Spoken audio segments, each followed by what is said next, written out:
Karen stormed into my mansion like she owned it, her eyes blazing with anger, clipboard clutched in one hand like a weapon. "You're not above the rules, Mr. Richardson," she spat, her voice dripping with arrogance. I stood there, heart racing, fists clenched, the tension thick in the air.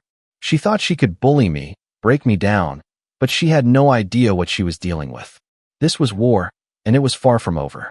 But just how far would I go to fight back? The battle for my home had just begun, and I wasn't about to let her win. Welcome back to Confessions of HOA. If you're new here, make sure to like and subscribe. I was sitting at my desk, enjoying the rare moment of peace that came with my spacious lake mansion. The lake stretched out before me, serene and still. I had just finished a long day of work and was flipping through a few documents when I heard the mail slot and the door clink open. It wasn't unusual for letters to arrive, but today's letter was different. As I looked at the envelope, I noticed the bold logo across the top, the HOA. My stomach tightened. The last time I had received a letter from them was months ago, an innocuous notice about trimming the trees too close to the street. I tossed it aside, thinking nothing of it. But this letter felt different. I tore it open, expecting the usual formalities.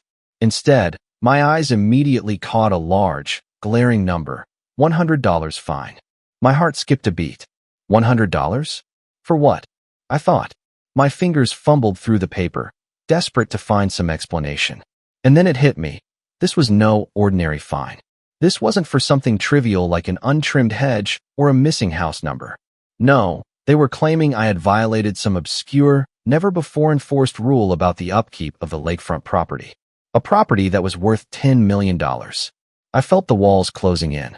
The more I read, the angrier I became. According to the HOA, I had neglected certain cosmetic aspects of my mansion's property, a few minor repairs they claimed I needed to address immediately. But as I kept reading, it became clear this wasn't about my mansion at all. It was about control. The HOA was trying to dictate how I lived, how I maintained my home, and, in the end, how much power they could have over me. I leaned back in my chair, the weight of the situation starting to settle in. This wasn't just a fine. It wasn't about a couple of paint chips on a fence or a few overgrown plants. This was an HOA overreach, and they were testing the waters to see how far they could push. A $100 fine for my $10 million mansion? It was ridiculous, and I was certain they had no idea who they were messing with. I walked over to the window and stared out at the lake. The calm water mocked me, a contrast to the storm brewing inside. I had spent years working hard for this mansion. It was mine, my sanctuary, my pride. And now, a small group of entitled, overbearing people wanted to take it from me. I wasn't going to let that happen. I took a deep breath, calm on the outside but furious within. The fine was just the beginning, I knew. The HOA didn't understand what they were getting into. I had the resources, the patience, and the willpower to fight back, and I would. But before I could plan my next move, my phone rang. The name on the screen made my blood run cold. Karen, the HOA president. I knew what this was. She wasn't calling to apologize. She was calling to escalate. I answered the phone, my voice steady despite the tension mounting in my chest. "Hello, Karen." "Mr. Richardson." Her voice came through, dripping with condescension. "I just wanted to remind you about the fine. We expect it to be paid immediately." I could feel the smirk on her face even through the phone. "Is that all, Karen?" I asked, my voice cool. "Oh, not quite," she replied, her tone sharpening. "There are other issues we need to discuss. I think you'll find them interesting." I couldn't shake the sense that this was just the beginning. The HOA wasn't going to back down, and Karen wasn't going to stop until she got what she wanted. But one thing was certain, I wasn't going to roll over. As I hung up the phone, I couldn't help but wonder, what was Karen planning next? The pieces were starting to move, and I knew this fight wasn't going to be a quick one. The first battle had been fought, but the war was only beginning. I've always believed that a home should be a refuge, somewhere you can escape the chaos of the world, a place where you can finally breathe. That's why I bought the lake mansion. It wasn't just about the size or the view. It was the promise of peace, of solitude. My parents never had that kind of luxury. They worked hard to make ends meet, and when they passed, there was nothing left for me but memories. I was determined to create something different for myself, something that would last. The mansion was a dream, a lifelong goal finally achieved. It was old, but it had character, a sprawling estate with walls that seemed to hold stories, a lake that shimmered under the sunlight, and acres of land that stretched as far as the eye could see. When I moved in, I thought I had found my paradise.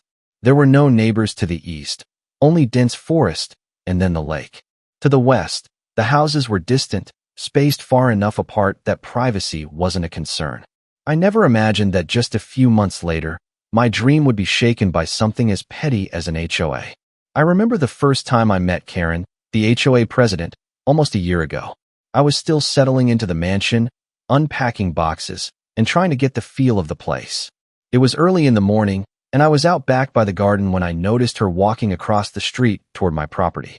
She had a clipboard in hand, her posture rigid, almost military-like. As she approached, I put down the shovel I had been using to plant a few new shrubs and gave her a polite nod. "Good morning, can I help you?" I asked. Her response was immediate and cold. "I'm Karen, president of the Lakeside Community HOA. I just wanted to inform you of some basic community guidelines you might not be aware of." I knew nothing about HOA rules. I'd never lived in a community governed by one before. But Karen was quick to give me a pamphlet explaining the rules that, at the time, seemed more like suggestions. Rules about lawn maintenance, mailbox designs, and acceptable tree heights. As she rattled off her list, I couldn't help but wonder why anyone would want to live by such strict standards. But I figured, why not? I wasn't looking to start any trouble, and besides, I had a lot on my plate already. The last thing I needed was a confrontation over something so trivial. Karen's smile was tight, almost forced, as she handed me the pamphlet. "Just a few things to keep in mind," she said, her tone suggesting there might be more to come. I nodded, thanked her, and went back to my gardening, thinking little of it. I didn't give much thought to the HOA after that, convinced they were just another one of those neighborhood things I'd have to tolerate. But Karen's visits didn't stop there. She came back 2 more times in the following months, each time with new issues. A few leaves in the gutter, a slight chip in my mailbox's paint, an overgrown tree branch. Each time, I felt a little more suffocated. I tried to comply with her requests, figuring it would be easier than arguing. I wasn't trying to make waves. I just wanted to enjoy my new home. But as time passed, it became clear Karen's expectations were far more than just minor inconveniences. She didn't just want me to follow the rules. She wanted me to conform to her vision of what the neighborhood should be. The boundaries of what was acceptable seemed to shift every time I spoke to her. There was always something else that wasn't up to her standard. Then came the fine. The first $100 fine. I had trimmed a few of the bushes in the backyard, trying to make the place look more inviting. But apparently, I had violated an obscure rule about trimming only on specific days of the year. The fine was small, almost laughable, but the principle behind it wasn't. She was using her position to impose her will on me, and that felt like an invasion of my privacy. It wasn't just the fine, though. It was everything. Every time Karen walked across the street, clipboard in hand, I felt like I was being judged. She scrutinized every corner of my property, as if she owned it, as if she had some sort of right to dictate how I maintained my own home. It was becoming clear, this wasn't about following rules. This was about control. And as much as I tried to remain calm and cooperative, there was a growing fire inside me. The more Karen pushed, the more I realized I wasn't just fighting for my mansion. I was fighting for my right to live without someone constantly looking over my shoulder, deciding whether I was doing things her way. The $100 fine was just the beginning. I knew that. Something told me Karen wasn't going to stop until she had pushed me to the edge, until she had broken me. And that was something I wouldn't allow. As I sat at my desk, reflecting on the situation, my phone rang. The number on the screen made my heart skip, a number I hadn't expected to see so soon. Karen's number. I knew this wasn't going to be a friendly check-in. Whatever was coming next, I was ready for it. But I couldn't shake the feeling that something bigger was brewing. Something that would change everything. With a deep breath, I answered the call. "Hello, Karen." "Mr. Richardson," she said, her voice smooth but carrying a hint of something darker beneath. "I hope you've had time to review the fine. There are other matters I'd like to discuss with you. And trust me, you'll want to listen." I felt my pulse quicken. What now? What could she possibly have in store? "I'm listening," I replied, my voice steady. But inside, I was preparing for whatever was coming next. The call ended shortly after, but the unease remained. I didn't know exactly what Karen was planning, but I could feel the storm coming. The worst was yet to come, and I was ready to face it head on. I just didn't know how far she would go, or what I was willing to do to stop her. I didn't expect the knock at the door that day. I'd been working at my desk, sorting through some legal documents when I heard the unmistakable sound of someone at the front door. At first, I thought it was just a neighbor or maybe a delivery. But then, I saw her through the window. Karen, clipboard in hand, her usual stern expression plastered on her face. My heart sank. It had been a couple of weeks since our last interaction, and I had hoped, foolishly, that she had moved on to bother someone else. But of course, that was too much to hope for. I walked over to the door, took a deep breath, and opened it. "Karen," I said, trying to keep my voice neutral. "What can I do for you today?" She barely acknowledged my greeting, her eyes scanning the front yard before she even looked at me. "Mr. Richardson," she said in that condescending tone I was starting to dread. "I've been out here a few times now, and I've noticed some issues with your property." I felt a knot form in my stomach. I'd been expecting this. The HOA was never satisfied, and Karen was the worst of them all. She didn't see a neighbor. She saw someone to control. "You've been out here a few times," I said, keeping my voice steady. "What's the issue now?" She tilted her head slightly, looking at me as though I were the one being unreasonable. "Well, for starters, I see that the lake's edge has not been properly maintained. There are weeds growing along the shoreline. It's unsightly, and frankly, it's affecting the overall aesthetic of the community." My mind reeled. Weeds. Of all things, weeds. I put a lot of effort into maintaining my property, and I had a landscape service that came regularly. But, of course, Karen wasn't interested in the facts. "Karen, the shoreline's fine," I said, my patience starting to fray. "There's no problem there. I'm doing what's required. Nothing more, nothing less. And frankly, this is starting to feel like harassment." She looked at me, expression unchanged, as if my words hadn't even registered. "That's not how it looks from my end," she said coolly. "The rules are very clear about what's considered acceptable maintenance. And right now, this isn't it. I'm giving you a formal notice of violation for the weed growth. You'll need to correct it within the next 14 days, or there will be further consequences." I stared at her, dumbfounded.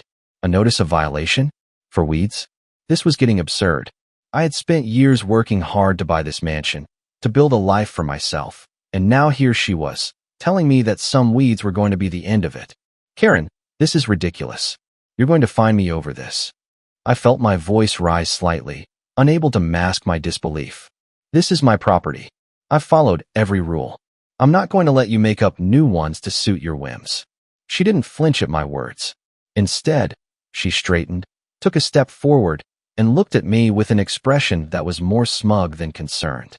"Oh, I'm not just making up rules, Mr. Richardson," she said, as though talking to a child. "This is about maintaining the integrity of our community. And it's my job to make sure that everyone complies with the standards we've set. These rules exist for a reason." I felt a flash of anger, but I kept my tone controlled. I didn't sign up for this. I moved here for peace and quiet. This constant surveillance is unnecessary. Her eyes narrowed slightly.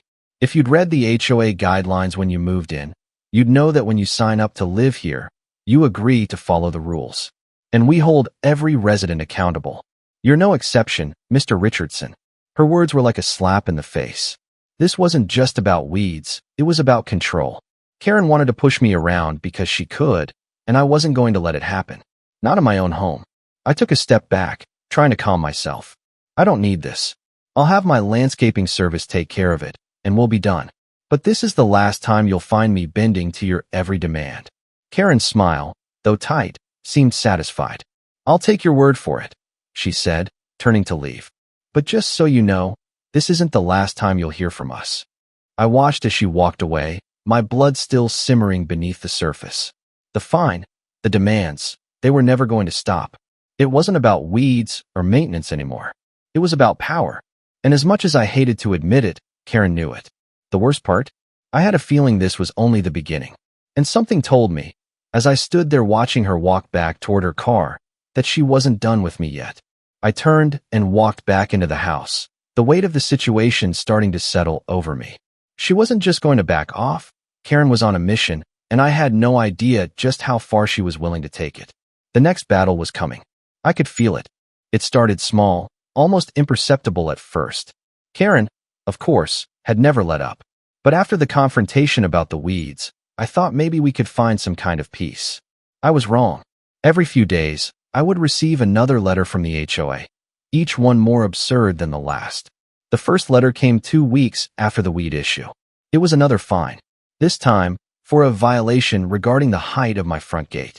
A breezeway of sorts, intended to give some privacy to the property, had been there long before I moved in, but apparently it was considered a safety hazard, though there was no clear explanation of why.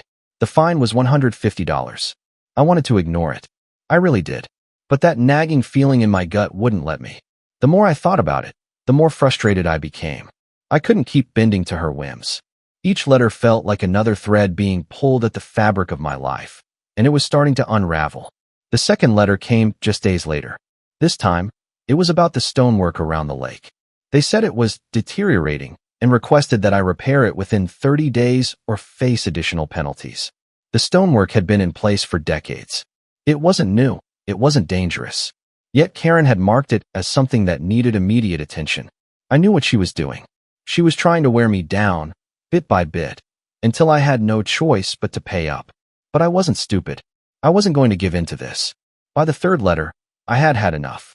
They wanted me to repaint the trim around my windows, something I had no intention of doing unless absolutely necessary. But Karen's tone had changed. She wasn't just making requests anymore.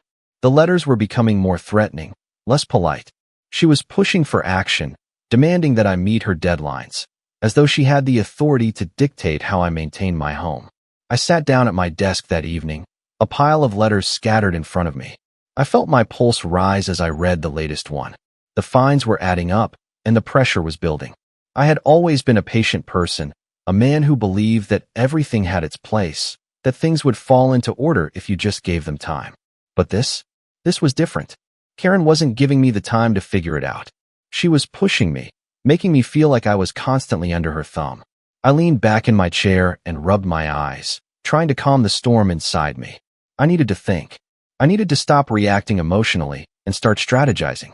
If I was going to get out of this mess, I had to be calm, calculated, and, most importantly, prepared. That night, I made a decision. I would fight back, but not in the way Karen expected. No more responding to her every whim. No more bending to her will. I started organizing everything. Every letter, every email, every note from the HOA. I made copies of everything and began building a case. It was clear that Karen had gone too far. She wasn't just enforcing guidelines. She was creating problems where none existed. And the more I thought about it, the more I realized this wasn't the first time the HOA had overstepped their bounds. There had to be a pattern, a history of behavior that could help me in my fight. I spent the next few days researching HOA regulations, looking for loopholes, discrepancies, anything I could use against her. The more I uncovered, the more I felt a spark of hope. The HOA's rules weren't as bulletproof as Karen liked to think they were. There were inconsistencies, contradictions, and, most importantly, ambiguities in the way the rules were enforced. I began to understand the real nature of the fight I was facing. It wasn't just about the fines. It wasn't about weeds or gates or stonework. It was about control, about a woman who believed that she could dictate how everyone in the community lived their lives. She thought she had power over me because she thought I'd back down. But I wasn't going to back down. Not this time. Then came the phone call. It was late, and I had just finished going over some legal documents when my phone buzzed. Karen's name flashed on the screen. My first instinct was to ignore it, but something made me pick up. "Mr. Richardson," she said, her voice smooth, almost friendly, but with that same underlying edge. "I've reviewed your recent communications. You've been avoiding the issue, and frankly, I'm getting tired of it. You're clearly not taking this seriously." I could feel the anger rising, but I kept my voice steady. "Karen, I've taken the time to review your demands. And I'm sorry, but they're not reasonable. I'm not going to continue this game with you." She paused, and when she spoke again, her tone shifted, becoming more pointed. "Oh, I'm not playing games, Mr. Richardson. If you think you can just ignore this, you're gravely mistaken. The next fine will be much higher. And I'm sure the other members of the HOA will be more than happy to get involved." I could feel the heat in my chest, but I forced myself to stay calm. "Is that a threat?" "No," Karen replied, her voice silky. "This is a warning. I suggest you get your property in order soon. This isn't the last time you'll hear from us." The call ended, and I sat there for a long moment, staring at the phone in my hand. I wasn't sure what Karen's next move would be, but I knew she wasn't going to stop. The tension had reached a boiling point, but I wasn't going to back down. Not now. I had too much at stake, and I knew that if I stayed calm and kept gathering my evidence, I would eventually have the upper hand. I began to wonder, though, was this really just about the property? Or was there something more sinister behind Karen's obsession with controlling me? I was about to find out. The days following my conversation with Karen were strangely quiet. On the surface, it seemed like the storm had passed, but I knew better than to let my guard down. The calm before the storm was always the most dangerous part. I could feel it in my bones. She wasn't going to back off. She was just waiting for the right moment to strike again. I spent hours each day poring over the HOA bylaws, looking for anything that could help me. The more I read, the more I realized just how much room there was for interpretation. These rules, which Karen had treated as gospel, were full of ambiguities. There were contradictions hidden within the fine print, rules that seemed to be selectively enforced. It was almost as though the HOA had written them to give themselves total control, with no accountability to anyone. The fine print wasn't the only thing that concerned me. I started looking into the history of the HOA itself, who was behind it, how it operated, and whether there were any legal precedents for fighting them. I began to see patterns. This wasn't the first time the HOA had targeted someone in my position.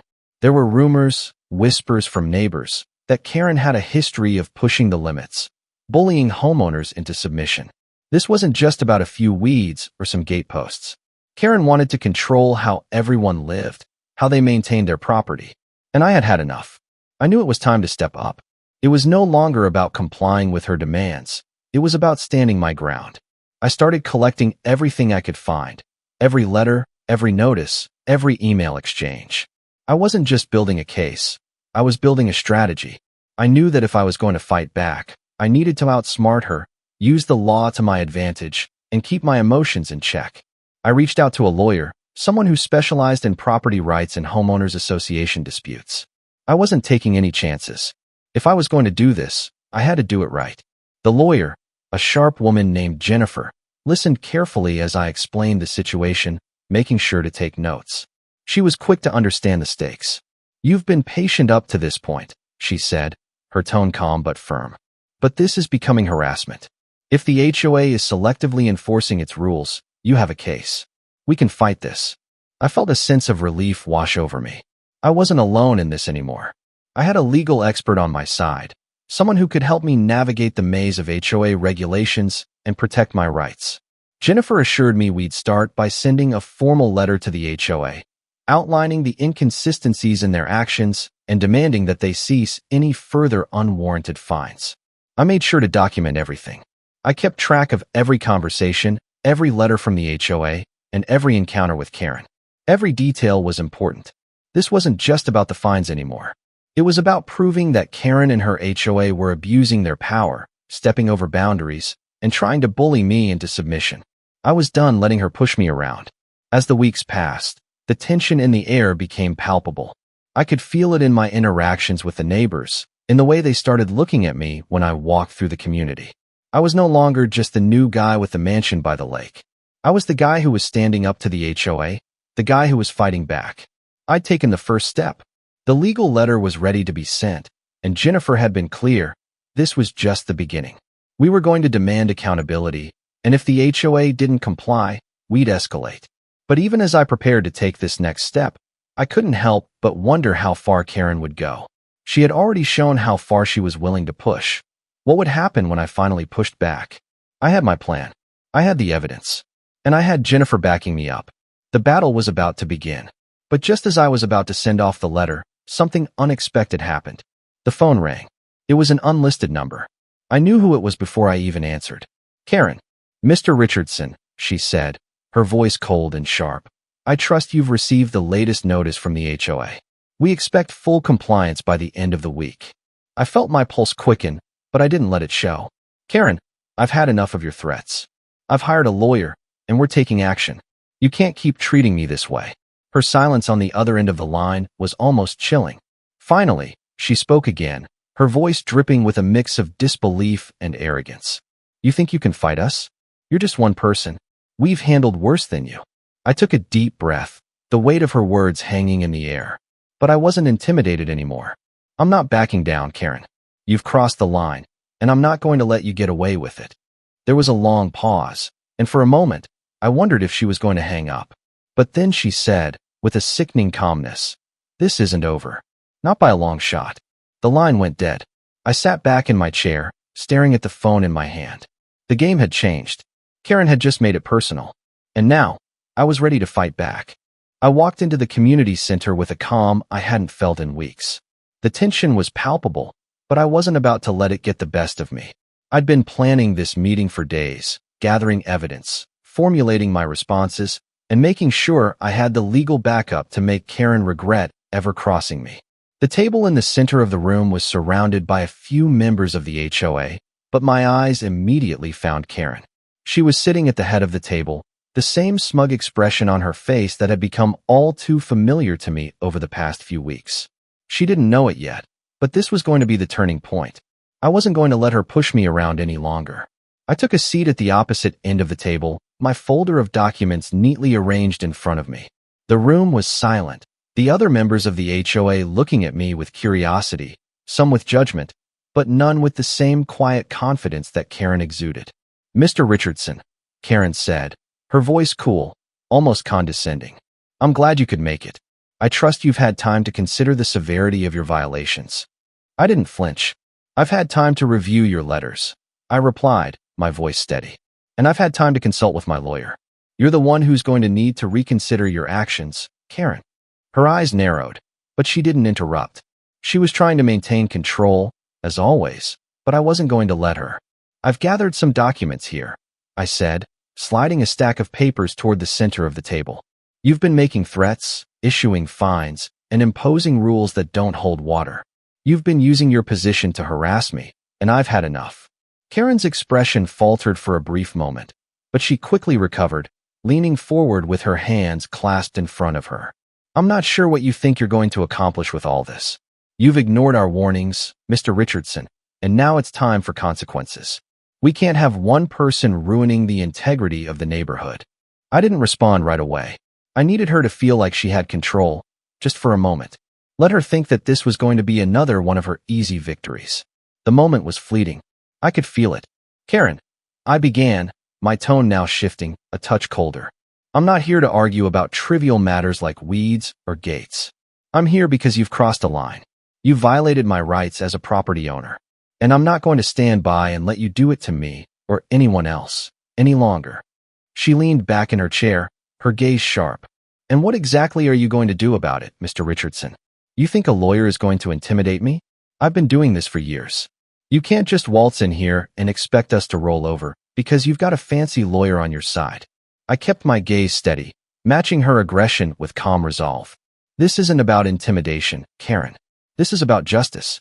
You've selectively enforced the rules, and you've used your position to bully homeowners. This isn't about protecting the community. It's about exerting control over people who don't have the resources or knowledge to fight back." Her smile was tight, but there was a flicker of doubt in her eyes. She wasn't used to being challenged like this, and I could see it starting to sink in. She wasn't in control anymore. "I've spoken to a number of your neighbors," I continued, pulling out a few more documents and spreading them across the table. "It seems that you've been targeting people for minor infractions, while others have been getting away with far worse. You've selectively applied these rules, and I have proof of it." The room went silent as I slid a few more pages across the table. Some of the HOA members leaned forward to look, curiosity etched on their faces. I could feel Karen's confidence cracking. She wasn't prepared for this. "You can't just keep making up rules and pushing people around," I said, voice steady but firm. "I've looked into the bylaws. I've seen the inconsistencies in how they're applied. And I've been in touch with a lawyer who's already reviewed everything." Karen's face turned slightly pale. She was starting to realize that this wasn't just another fine she could throw my way. She was up against someone who knew what they were doing, and I wasn't about to back down.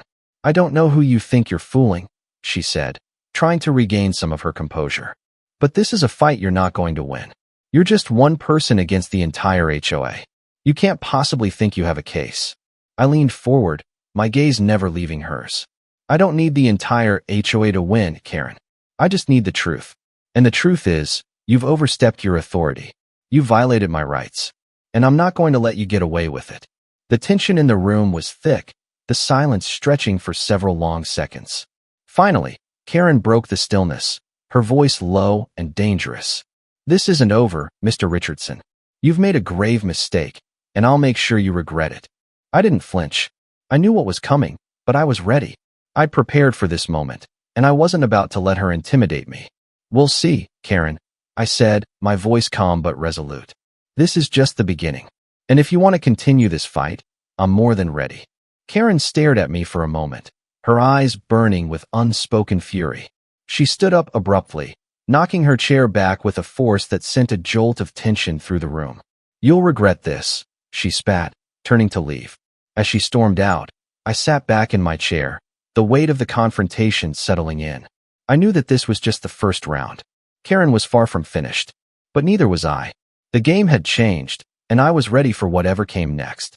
The first few days after the meeting felt strangely quiet. Karen's threats, though venomous, hadn't seemed to faze me. I'd expected some retaliation, of course, but nothing could prepare me for what came next. It started subtly at first. A few of the neighbors, people I had never really interacted with, started treating me differently. Averted glances, whispers when I passed by, that kind of thing. I'd always been a bit of an outsider in the neighborhood, but it was starting to feel more like isolation. It was clear that Karen had been talking, spreading her version of events, painting me as the villain in this whole ordeal. I tried to ignore it. I really did. But one morning, I went to check the mail, and there it was, a flyer, stuck awkwardly under the mailbox. It was from the HOA, but it wasn't the usual formal letter. This one was different. It was a public notice, printed in bold letters and plastered with some kind of warning. It read, Mr. Richardson is refusing to comply with HOA regulations. His actions are creating a toxic environment for our community. It is imperative that we all take a stand and protect the integrity of our neighborhood. It was signed by Karen. I stared at it for a long time, my grip tightening around the paper. This wasn't just a fine or a violation anymore. This was personal. Karen had taken it to the next level. She wasn't just trying to control me. She was trying to turn the entire neighborhood against me. I couldn't believe it. She was using smear tactics now, turning my neighbors into pawns in her game. I had no idea how far she'd go, but I knew I had to act quickly. I wasn't about to let her destroy my reputation without a fight. The next day, I received a call from Jennifer, my lawyer. I hadn't expected it, but I could hear the urgency in her voice. Mr. Richardson, you need to be aware of something, she said. I've just reviewed the HOA's most recent actions. It seems they're escalating this into something more than just fines. They're starting to go after your property rights more aggressively. I felt a cold pit form in my stomach. What do you mean? I asked, my voice tight. They're talking about legal action now, possibly even claiming that you violated zoning laws, trying to justify their overreach, Jennifer explained. They could try to claim that your property is a liability to the community. This could get messy. I sat back in my chair, my mind racing. Legal action. They were really pushing this. Karen wasn't going to stop at fines or public smear campaigns. She was coming for everything. But she didn't realize something. I wasn't going to back down, no matter how hard she pushed. Jennifer continued, but we've got an advantage here. You've been documenting everything. Keep doing that. We'll need to send them a cease and desist letter, and if they escalate further, we'll file a formal complaint with the local government. I nodded, even though she couldn't see me. I'm not giving up on this. I'll keep gathering evidence, but we need to act fast. I'm not letting her drag me through the mud. As I hung up the phone, a strange calm washed over me. Karen thought she could control me, break me down with threats and public humiliation. But what she didn't understand was that every move she made brought me one step closer to turning the tables on her. I wasn't the one on the defensive anymore. She was. The retaliation didn't stop there. A few days later, another letter arrived, but this one was different. It was a formal complaint, this time claiming that I had violated noise ordinances. Karen had apparently convinced one of the neighbors to complain about a recent gathering I'd hosted at my house, an outdoor dinner with a few close friends. The complaint was vague, nothing more than hearsay, but it was enough to put me on edge. I shook my head, the absurdity of it all starting to sink in. This was nothing but harassment. But instead of reacting with frustration or anger, I did what I'd been planning all along. I started to build my counterattack. I pulled out the folder with all my evidence, started organizing it. Emails, letters, legal references, records of every interaction I'd had with Karen. I knew it wasn't enough yet, but I also knew I wasn't going to let her win. The phone rang again. This time, it wasn't Karen. It was one of my neighbors, Paul, a guy I'd spoken with a few times at community events, but never really got to know. His voice was tense, and I could hear the hesitancy in his words. "Hey, Mr. Richardson," Paul said. "I just wanted to give you a heads up. I don't want to get involved in all this HOA stuff, but Karen's been talking about you.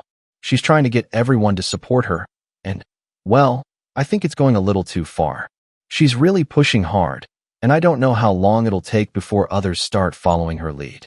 I clenched my fist, the anger bubbling up again, but I kept my voice calm. "Paul, I appreciate you telling me this. You don't have to get involved, but I will. And when this is over, Karen won't have the support of anyone." I hung up the phone, but his words stuck with me. This wasn't just a fight against Karen anymore. It was against an entire system. She had the HOA, but I had the law, and I had the truth on my side.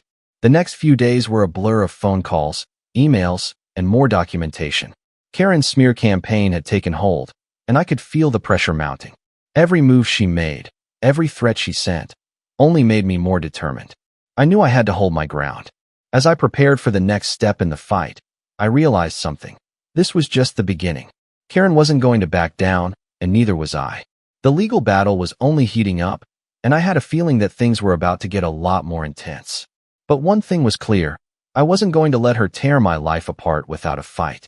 I had the evidence, the resolve, and the patience. And if she wanted to escalate this, I was more than ready. The first signs of my counterattack began to take shape quietly, but with each passing day, the momentum shifted in my favor. The letters, the fines, the threats, they were starting to feel less like attacks and more like an opportunity.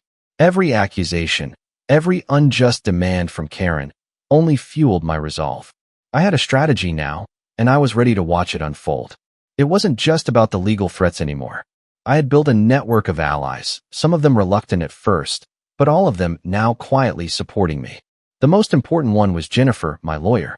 She had reviewed the HOA's actions in detail, and with her expertise, I began to see a way forward. We decided to hit Karen where it would hurt the most, her credibility.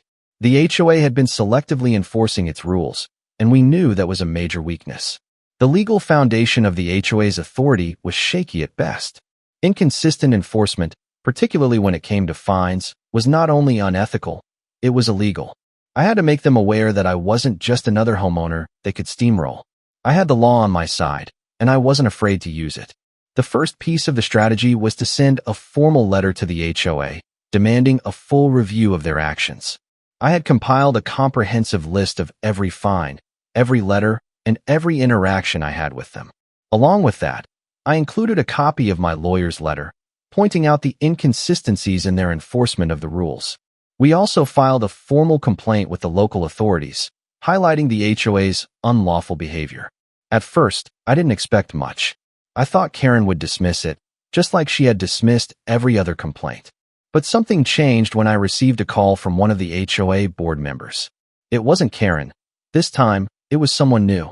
The voice on the other end was tense, almost apologetic.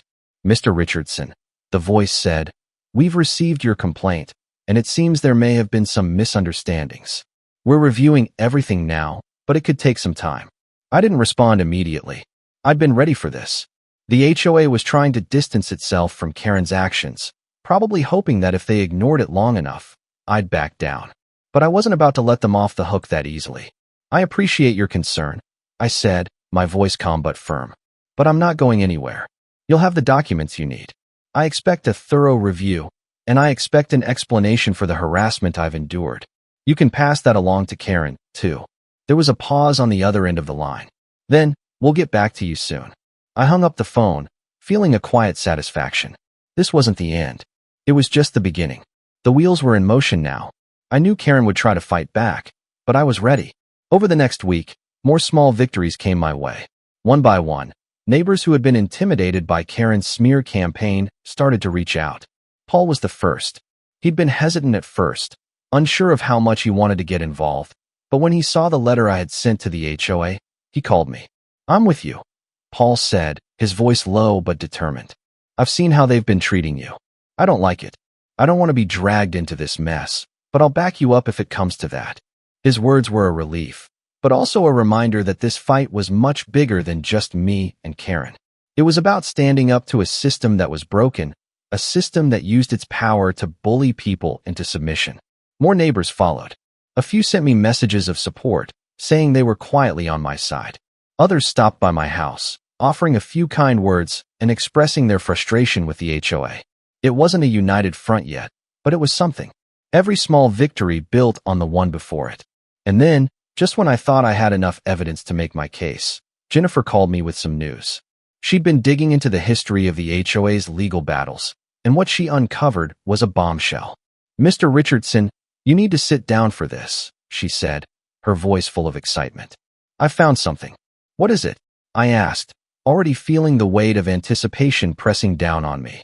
The HOA has been involved in several legal disputes in the past. They've been sued for improper enforcement of their rules, and there's a long-standing issue with how they collect fines. They've been operating outside of the law for years, and they've gotten away with it because no one has been willing to stand up to them. But now that you've got the evidence, you can force their hand. This could be the leverage we need to win this case. I sat in stunned silence for a moment. This was it. This was the key to winning. I had always known the HOA was overstepping, but now I had the proof. Jennifer was right. This wasn't just about me anymore. It was about making sure the HOA never got away with this again. "We're going to file a formal complaint with the state," she said, her voice steady. "We'll present our case, and we'll make sure everyone knows what's really been happening behind closed doors." I could hear the determination in her voice. And for the first time in weeks, I felt a surge of hope. This wasn't just about me fighting for my property anymore. This was about exposing the truth, about holding Karen and the HOA accountable for their actions. The tension was building to a boiling point, but I was ready. I wasn't going to let Karen, or anyone else, push me around anymore. The fight was far from over, but with every piece of evidence, every neighbor who came forward, I knew the tide was turning, and I was ready to take it to the next level. But as I prepared to make my next move, I couldn't shake the feeling that Karen wasn't done with me yet. I was about to see just how far she was willing to go to protect her power, and how much I was willing to fight to take it from her. The weeks leading up to the legal filing had been tense. I was still riding the momentum from uncovering the HOA's legal blunders, but something felt off. Karen wasn't backing down, and I could feel the weight of the situation pressing down on me. Every email, every phone call with Jennifer, every document I reviewed seemed to only reinforce the truth. The HOA was desperate, and they would stop at nothing to maintain control. But then, one afternoon, as I sat at my desk going over the final drafts of my legal complaint, something happened that changed everything. I had been staring at a pile of paperwork when a folder, one I hadn't opened in weeks, caught my eye. It was a stack of old community documents that had been left in the house when I bought it. They were buried under a stack of more recent files, but today, for whatever reason, they seemed to call to me. I flipped through them absent-mindedly at first. Old newsletters, meeting minutes, outdated neighborhood flyers. But then, one page caught my attention. It was a summary of a lawsuit the HOA had lost years ago, one that Karen had been directly involved in. As I read through the details, my heart started to race. The lawsuit was about property rights, specifically, the HOA's overreach and attempts to enforce rules that violated homeowners' legal rights. They had been caught trying to force residents into making expensive upgrades without any legal basis. The lawsuit resulted in a massive settlement, one that made the HOA agree to a new set of bylaws, which, as I now realized, they had been carefully hiding. The bylaws weren't just outdated, they were incomplete, and in some cases, they had been improperly amended over the years. The more I read, the clearer it became. Karen wasn't just a power-hungry president of the HOA. She was a key player in an ongoing pattern of illegal activity. This wasn't just about her bullying homeowners. This was about a history of manipulation and blatant disregard for the law. I picked up the phone immediately. Jennifer answered on the second ring. "Jennifer, I found something. It's big. I need you to look at something, now." Within the hour, I had emailed her the files. I didn't know what the ramifications would be, but I knew it was something that could turn the tide in our favor. The more I thought about it, the more it sank in. This wasn't just a legal loophole. This was a systemic problem within the HOA. Karen and her team had been operating with unchecked power, taking advantage of the residents for years. Jennifer called me back as soon as she finished reviewing the files. "This changes everything, Mr. Richardson," she said, her voice filled with a mixture of excitement and disbelief. "The HOA can't hide this. They've been breaking the law for years, and you've got the proof. This is a game changer." The shock of it all didn't hit me right away. My mind was still processing everything. The lawsuit, the legal loophole, the fact that Karen had been hiding this from everyone. I had everything I needed to expose her, but there was still one piece missing: the other homeowners. If we were going to fight back, it couldn't just be me. I reached out to Paul first. He had been one of the first to show his support, and I knew he was the kind of neighbor who could rally others if I gave him the right information. I explained everything to him: the lawsuit, the illegal bylaws, the history of corruption within the HOA. At first, he was silent, probably digesting the news. But then he spoke. "I had no idea it went this far," he said, his voice low but determined. "I've heard rumors, but this is bigger than I thought. I'll talk to the others. We can't let her get away with this." It was the beginning of something bigger.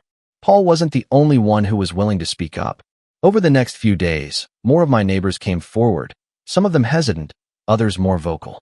Together, we started gathering more evidence, creating a unified front that the HOA couldn't ignore. Karen and her supporters hadn't realized what they'd been up against. I wasn't just fighting for my property anymore. I was fighting for the rights of everyone in the neighborhood who had been silenced for too long. But just as I thought we were gaining momentum, Karen made her move. She had clearly been keeping an eye on things. Our sudden united front, the legal papers piling up, the pressure building. And she didn't take kindly to losing control. It started with a phone call. "Mr. Richardson." Karen's voice was colder than I'd ever heard it before. "I think you've made a grave mistake. You think you can win this? You're just one person. Do you really think you have the support to go against the HOA? I didn't flinch. "Karen, I'm not backing down. This isn't just about me anymore. It's about making sure the HOA follows the law. And trust me, the people are starting to see the truth." She laughed, more of a scoff, really. "You really think the others will stand by you?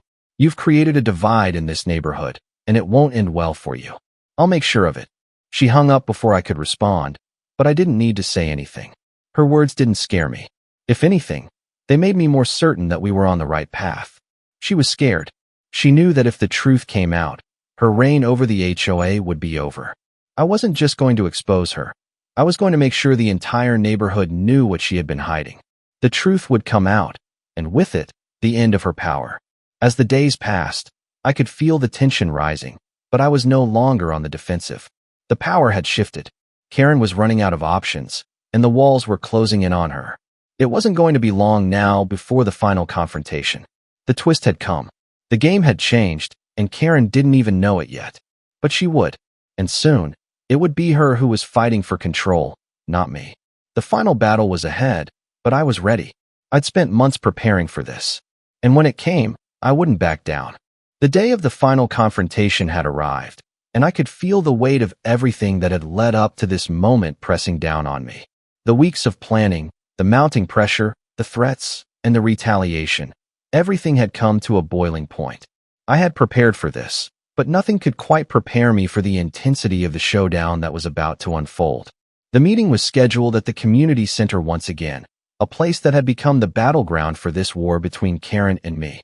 I arrived early, my heart pounding in my chest, my mind laser-focused. I wasn't nervous, but there was an edge to my thoughts, a sharpness that had sharpened over the past few weeks. I was ready.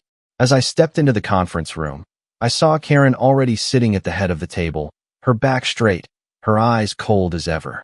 She was flanked by a couple of HOA board members, each of them looking equally unfazed by the storm that was about to hit.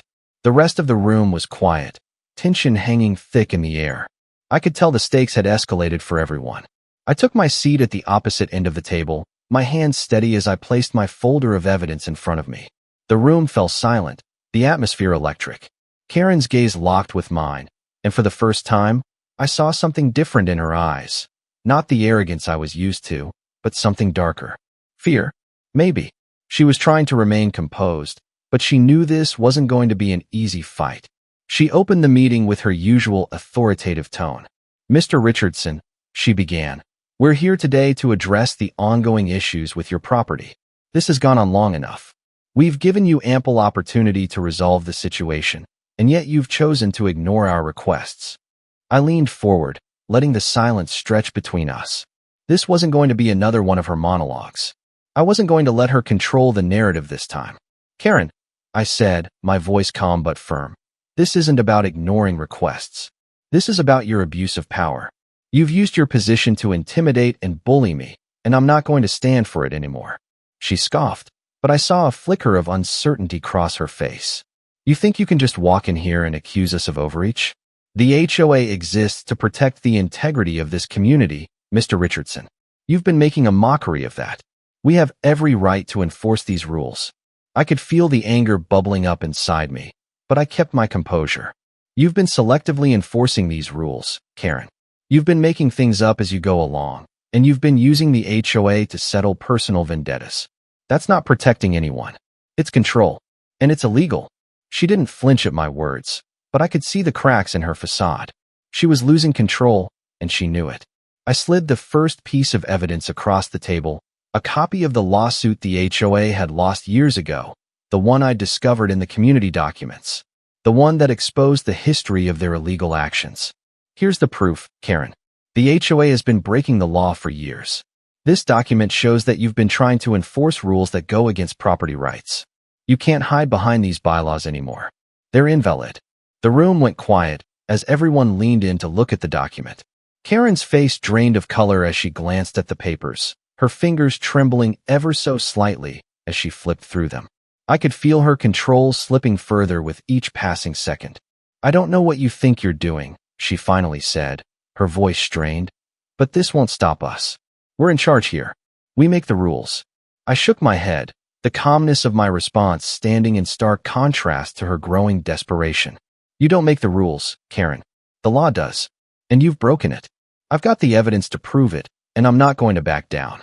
You've tried to turn this community into your personal fiefdom, but it's over." Her eyes flashed with fury. "You think this is over?" she snapped. "You're just one person. What can you possibly do to stop us?" I didn't respond immediately. I didn't need to. I knew exactly what I had to do. I stood up slowly, my heart steady, my mind clear. "I've got a lawyer who's been reviewing the HOA's actions, Karen, and she's ready to file a formal complaint with the state. We'll take this to court if we have to. But we're not done yet. Not by a long shot." Karen's face turned red with rage.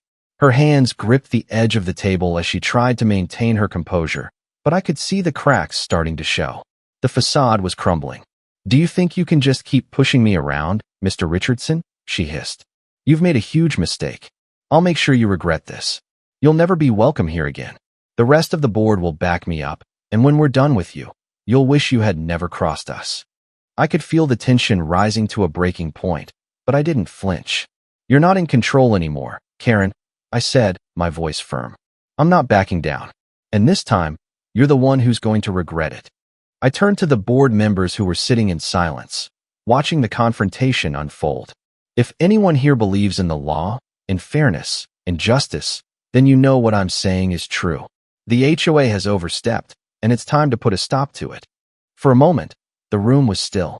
The board members exchanged nervous glances. I could see the doubt creeping into their minds, the realization that Karen's reign of terror was coming to an end.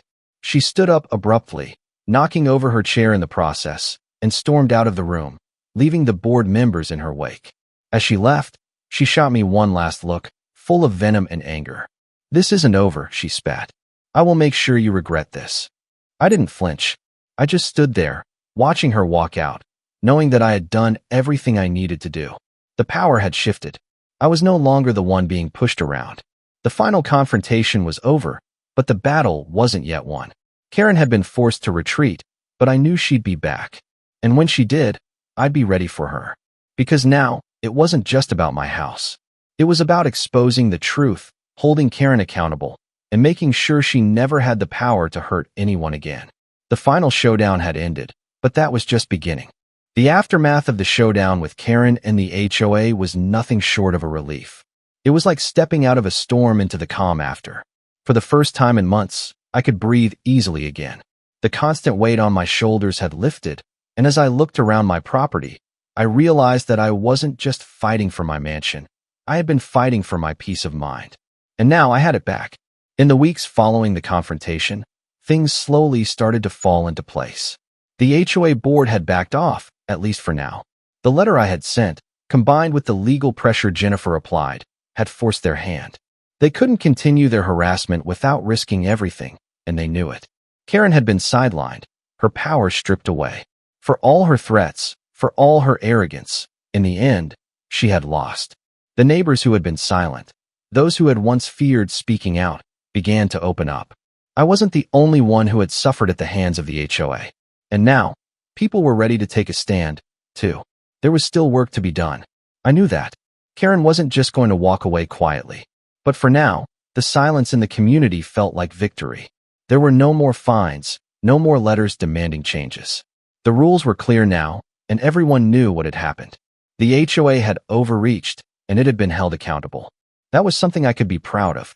I spent a lot of time reflecting in the following weeks, walking around the lake, sitting on my porch, and just thinking about everything I had been through. There had been moments when I felt like I was fighting a losing battle. I had wanted to give up so many times, but I didn't. The truth was, standing up to Karen, standing up to the HOA, had changed me. It had given me a strength I didn't know I had. It had taught me that sometimes the price of peace isn't something you can buy. It's something you have to fight for, and sometimes it takes a long time to win. Looking back, I realized that the battle wasn't just about property rights or bylaws. It was about resilience, about refusing to let someone else dictate how I should live my life. It was about realizing that, no matter how small the fight seemed, it was worth it. I had found my voice in the middle of all the chaos, and I had learned how to use it. And that voice, it wasn't just for me. It was for the neighbors who felt powerless. It was for anyone who had ever been silenced by authority. Because what I learned in the end is that when you stand up for yourself, you give others the courage to do the same. The victory wasn't without its costs. There were moments when I felt isolated, even betrayed by people I thought I could trust. Some neighbors still sided with Karen, others remained neutral. But that was the price I had to pay for doing the right thing. The journey had been long and painful, but the peace I had now was worth it. As I stood there, looking out over the lake, I thought about how much had changed, not just in my life, but in the lives of the people around me. The community had been shaken up, but it was stronger for it. The silence had been broken, and now, things could move forward. But I knew this wasn't the end. It couldn't be, because there would always be another Karen, another person or system that would try to bully others into submission. But this time, I knew I had the strength to stand up to it. I looked at the camera, the familiar feeling of speaking directly to you, my viewers, settling in. If you've ever felt powerless, like the world was trying to push you down, you're not alone. Sometimes the hardest fights are the ones worth fighting. If this story resonated with you, if you've ever had to stand up for what's right, share your story in the comments below. And don't forget to like the video and subscribe to Confessions of HOA for more stories of standing up to power. Because when we stand together, we're unstoppable.